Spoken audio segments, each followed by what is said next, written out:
Hi guys! Today I'm filming a super quick mini beauty haul. I wasn't planning on doing this, but I hadn't decided what I was going to film for my video this week yet. I was a little bit behind schedule and I didn't have my video for this week filmed yet.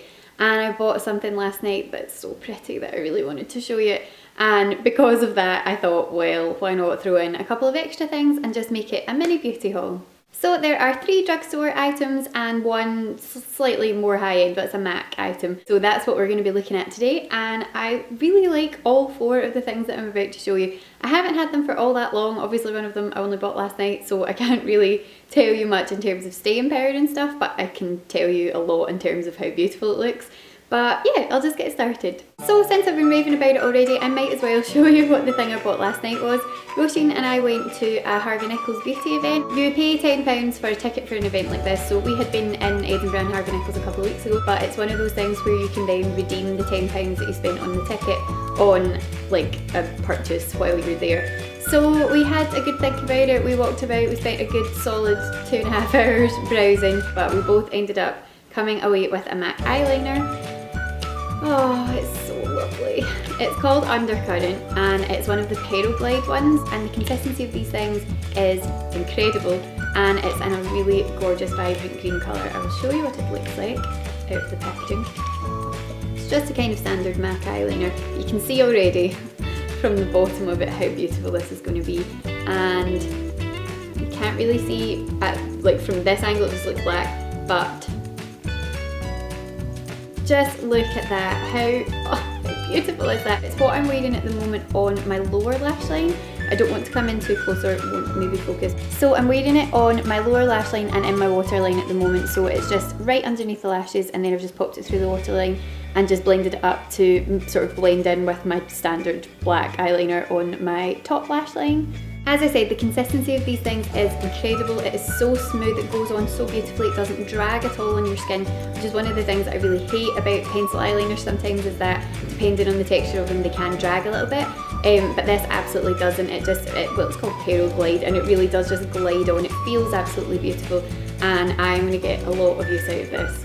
For a pencil eyeliner, it's £15.50, which is, you know, verging on sort of a slightly more expensive side, which I wouldn't normally pay for an eyeliner if I'm perfectly honest, but because I had the £10 to spend it ended up only being £5.50, so it didn't really, because obviously I'd already spent the £10, but when you've already spent the money to go to the event you might as well redeem the ticket on something. So moving on to the drugstore purchases. I'd wanted to invest in a new foundation for a while. My skin has not been too happy for a while and I wanted to get something new, and I had seen people talking about the new Maybelline one, but I wasn't sure. I wanted to go in and have a look at it in person and see what I thought. I instantly fell in love with the texture of this.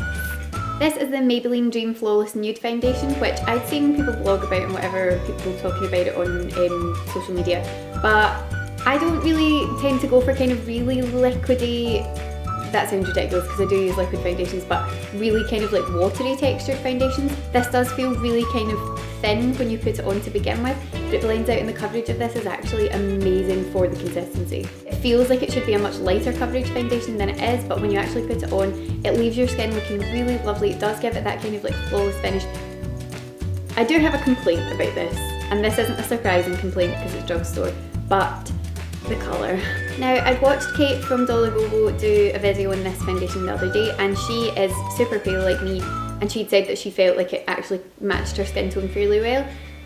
I feel like for me it's still verging on too dark, which is really frustrating because this is ivory, and I'm just going to swatch it. I mean, maybe this is just me, but I don't feel that this really equates to ivory. The way that you put this on, basically it is quite a liquidy texture, so you just give it a good shake, much like this. It has this little kind of like dropper situation, and you are supposed to kind of just drop that onto your finger and then start to kind of like work it onto your skin. I tend to just put it on the back of my hand like I would do with anything, and then blend it on either using my fingers or using a brush. I've been using my Real Techniques Expert Face Brush to put this on for the past few days, and it goes on quite nicely, but I'll swatch it just to let you see. That's what it looks like, and that's not ivory, and if it is ivory then we need something paler than ivory because that's still just, I mean, look at it on my hand. I know, I am Casper, the friendly ghost. I am super, super pale, and I don't do things like fake tan and stuff, so I'm never going to be kind of, you know, darker or in need of a darker shade. But if this is the palest that there is, it looks, I mean, on my face it doesn't look too bad. I am wearing it today, and I have had to blend quite a lot of bronzer onto my neck, and even at that I still feel like there's maybe a little bit of a discrepancy.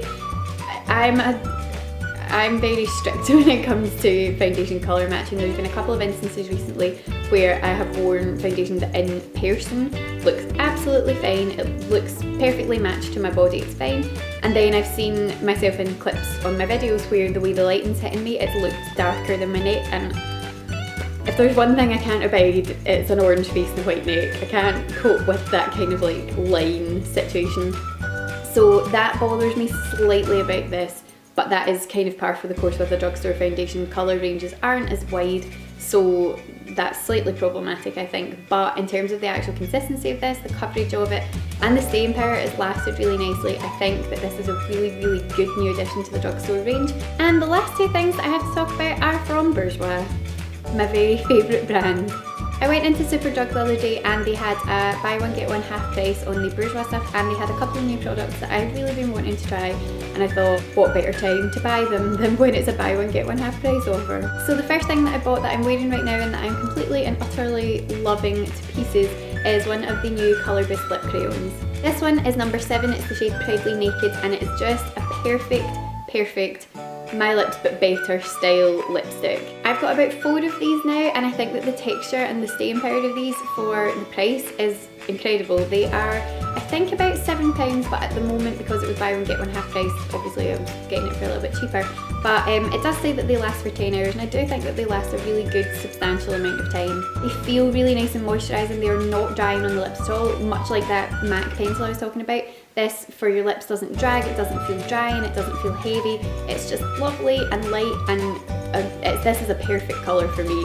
I don't do dark lip colours, as you know. I'm much more of an eye makeup person. And this is one of these nudes that it's not too much of anything. It's not too brown, it's not too pink, it's not too sort of peachy. It's just a really nice standard My Lips But Better colour that kind of goes with anything. It will go with pretty much any sort of shade of blush or any type of eyeshadow. It's just lovely.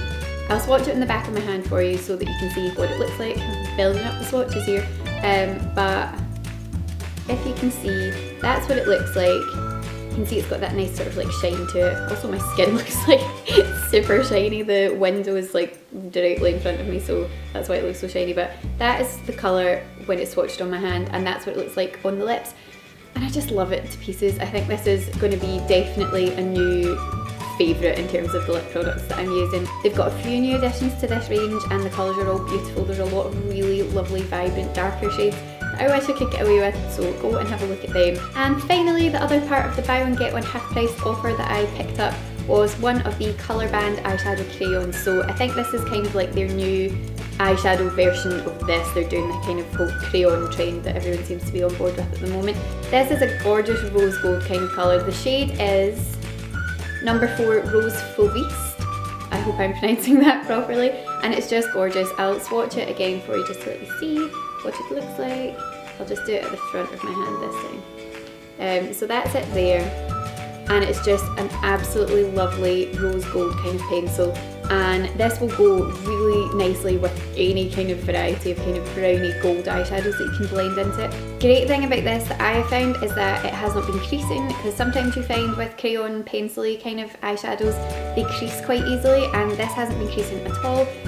There's nothing wrong with a bit of creasing if you like that kind of creased eyeshadow. Like, I actually don't mind it, but on a kind of day-to-day basis I'd rather it didn't, and this hasn't been creasing at all. It's been lasting really well. I've not found that it's kind of budged or gone anywhere. I've worn it for quite a few hours in a row, and I've checked my eye makeup, you know, hours later, and it's been fine. So I don't have any complaints about this, and there are a few beautiful shades in this range that I'm eyeing up. I can't justify buying them at the moment, but further down the track I will probably be picking them up. There's some really nice dark bronzy brown shades. As if I need any more brown eyeshadows in my life. I don't, but these are so lovely that yeah, I would definitely recommend checking these out. So that's it for my little mini beauty haul. I hope that you have enjoyed that. I know there weren't very many products in it, but I just thought that it would be fun to talk about them because I'm really enjoying all of them. Let me know in the comments below what you've been buying recently. I love to have a nosy at what other people have been buying, so let me know if you've discovered anything great recently. And thank you very much for watching. I will see you again next time. Bye! Question 1. What do you watch or read during me time? Now, I'm kind of splitting this into, see, why can't I just ever make things simple? Why can't I just answer